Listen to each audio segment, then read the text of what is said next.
Hey everyone, it's Jess here from Prairie Collective. I wanted to hop on, give you a tutorial on a very quick, easy project that you can do at home anytime. If you have a piece of furniture that is a little dated and you're not loving it, we have a really simple, quick, easy flip for you to do on your furniture so you give it a whole new life and love it in your space.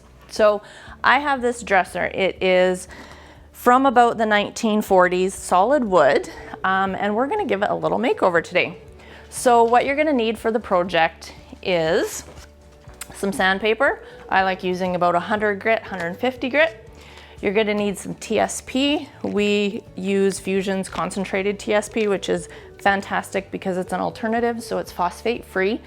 So it's safe and easy on your hands and good for, or safe for the environment. You're also gonna need a brush. My favorite is our Staalmeester brushes, and also a roller. If you've got a piece that has some larger flat surfaces, you definitely want a roller. It just covers the area a lot faster and with no brush strokes or anything.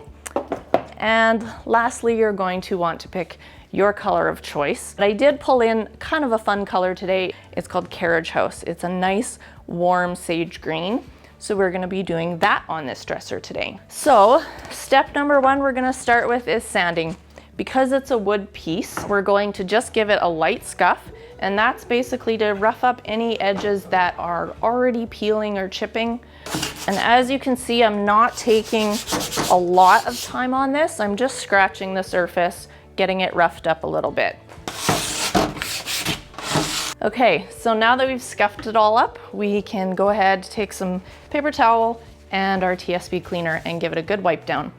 So TSP comes in a concentrate. We actually just dilute it a bit, add it to water, and I'm just gonna wipe all that dust back, get it all nice and clean, ready for painting. And now we're on to the fun part. We are going to put our first coat of paint on. Now you're probably wondering why we didn't do any primer, and that is because with Fusion mineral paint, there's very minimal prep required.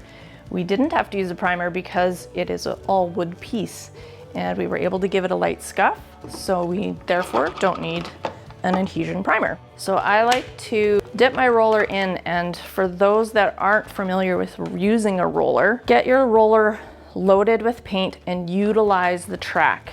That's gonna just offload some of the excess paint and keep the paint running smooth, and therefore avoiding any bubbles or stippling from happening. We are gonna do 2 coats. I always recommend 2 coats. I know Fusion mineral paint has amazing coverage, but I definitely, just as a professional painter's advice, do 2 coats. That's where you get the best color pigmentation out of the paint. So, and then you can move on to your brush for all of the nooks and crannies.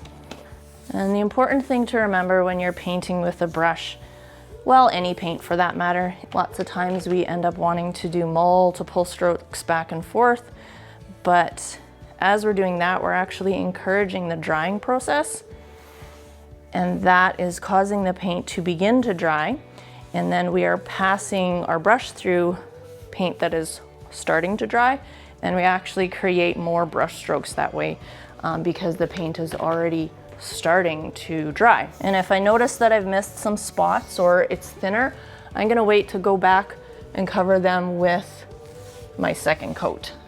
That's where I don't want to overwork the paint.